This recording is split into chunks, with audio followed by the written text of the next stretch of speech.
Hello అండి. ఈరోజు మనం స్పెషల్ కర్రీ అనే చెప్పాలండి. ఈ కర్రీ చుక్క కూర మిల్ మేకర్. ఎప్పుడైనా విన్నారా?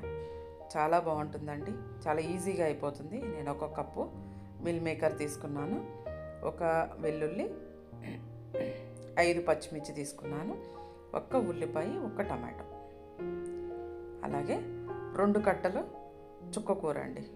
చుక్క కూర మనం కట్ చేయకముందే నీట్గా కడిగేసుకుని పెట్టుకున్నాము. చాలా లేతగా మంచి చుక్కకూర దొరికిందండి. మనకు అస్తమానం కొంచెం బాగుండే చుక్కకూర దొరకదు కదా, ఆకుకూరలు కొంచెం రేర్గానే చెప్పాలి దొరికేది. మాకైతే దొరికేవాళ్ళు అయితే మటుకు అసలు మిస్ చేసుకోకండి. ఈ కర్రీ చాలా చాలా చాలా బాగుంటుంది, చాలా టేస్ట్ అనిపిస్తుంది. ఈ కర్రీ అయితే కనుక మనం కొంచెం వేడి నీళ్ళల్లో ఈ మిల్ మేకర్ వేడి చేసేసుకుని నీళ్లు పిండేసుకుని పక్కకు పెట్టేసుకోవాలండి. తర్వాత ఒక 4-5 పచ్చిమిర్చి సన్నగా తరిగేసుకుని, ఒక్క ఉల్లిపాయ, మీకు నచ్చితే ఉల్లిపాయ ఇంకా వేసుకోవచ్చు.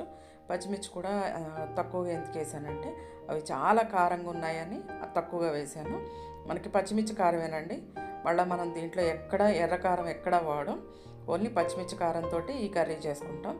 కానీ మనకి ఇంచుమించు గోంగూర కర్రీ ఎలా ఉంటుందో అలాగే ఉంటుందండి, బాగుంటుంది. అంటే కొంచెం పులుపు ఇష్టపడే వాళ్ళకైతే చాలా బాగా నచ్చుతుందనే చెప్పాలి. కొంచెం పసుపు, దాంట్లోనే నేను సాల్ట్ కూడా వేసేసాను ఉల్లిపాయల్లోనే. అది మగ్గిపోయిన తర్వాత ఒక్క టమాటో తీసుకున్నాను.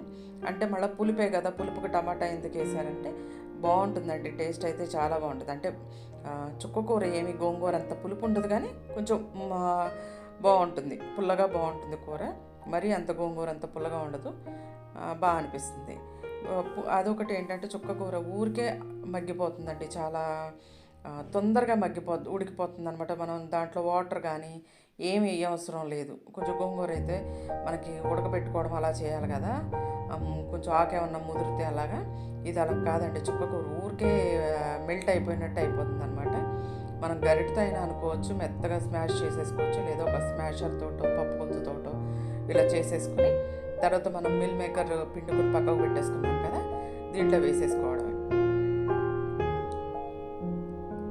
వేసుకున్న తర్వాత అదంతా కలిపేసుకుని కొంచెం ఆ మిల్ మేకర్కి ఈ కర్రీ అంతా పట్టేసేయాలండి. ఎందుకంటే ఆ చుక్కకూర పులుపు కానీ ఉప్పు అవన్నీ మళ్ళీ మిల్ మేకర్కి పట్టాలి కదా, అందుకని కొంచెం వాటర్, ఏదో వేసామని ఒక 4-5 స్పూన్లు వాటర్ అనుకోండి, అంతే, అంతకంటే ఎక్కువ కాదు. కొంచెం వాటర్ పోసి కొంచెం ఉడకనివ్వాలండి. తర్వాత దీనికి స్పెషల్ టేస్ట్ ఏంటంటే పోపు, ఆవాలు, జీలకర్ర, వెల్లుల్లి, కరివేపాకు, ఎండుమిర్చి వేసి పోపు వేస్తే కనుక చాలా బాగుంటుందండి. నాకైతే ఎంత నచ్చిందంటే అంత నచ్చింది. నేను ఆ రోజు లంచ్ బాక్స్లోకి చేశానమాట అండి. చుక్కకూర ఏం చేయాలి, పప్పులోనేనా ఎప్పుడూను, లేదా పప్పు తప్పితే పచ్చడి, ఈ 2 చేస్తాను నేను. కానీ ఏదో ఒకటి వేరే కర్రీ చేయాలి అని ఆలోచిస్తే ఇలా చేస్తే ఎలా ఉంటుంది, ఒకసారి చేసి చూద్దామని చేశాను. చాలా బాగుంటుంది.